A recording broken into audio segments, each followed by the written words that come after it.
Life lessons learnt from watercolor. Lesson 1. The reject drawer.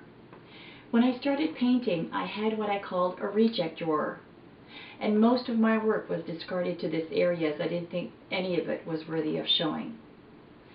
When friends and family came to visit and they knew of my reject box, they'd ask if they could look inside. And so after much protest, they'd find something that they liked, wanted, and would ask for. And unfortunately, it would leave my house, get framed, and be put on public display. I've learned that through this protest, not only was I putting myself down, but worse, I was putting them down. So I've learned to make peace with this and let my trash become their treasures. And through this process, I've learned to let go of this and other reject boxes of my life. Lesson 2. Style. In my first years of taking classes, the teacher would encourage us to walk around the room and look at everybody's work. When people came to my station, they'd compliment me on my style. Style? How could I have style? I didn't know what I was doing yet. I thought style came after.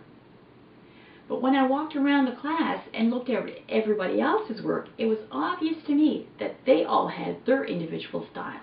I could easily match painting with artist. And so I've learned that we all have style. It's very innate, even as beginners. So I've learned to embrace it, even flaunt it. Lesson 3. Seeing beauty. Watercolor is a challenging medium. Because the paint is transparent, when you make a mistake, you can't cover it up with another level because you can always see what's underneath. As well, when you add paint to the water, the pigments quickly explode and go in different directions.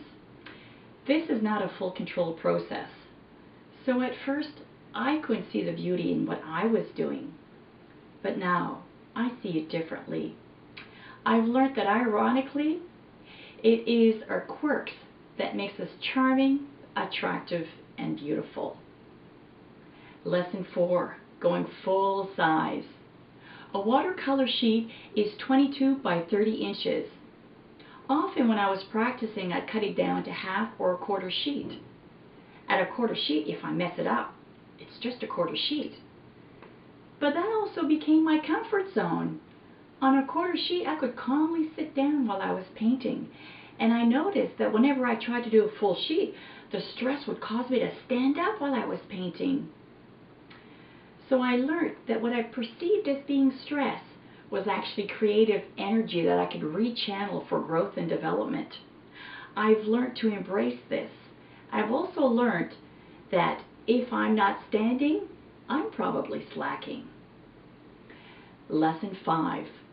False beliefs. This one took decades to overcome. I was definitely born with an artistic gene in my body. But I also inherited another gene, one that actually stopped me from pursuing any artistic interest. One day when I was in an art shop, obviously despite myself, a clerk asked if I needed some help. And I said, oh no, I don't paint. You see, I've got this flaw. And he looked at me and smiled. He says, well, that's ridiculous. I've got the same thing and I paint. Wow, in that instant, my roadblock was shattered. You see, the gene that I inherited was that of being colorblind. So at age 35, I bravely started to paint. And so I've learned that my natural talent was bigger than my handicap. Or was it that my handicap was never as big as I believed it to be? So I've learned to challenge beliefs that stop me from moving forward. I hope that through these life lessons that you've also been inspired to upsize and challenge things in your life.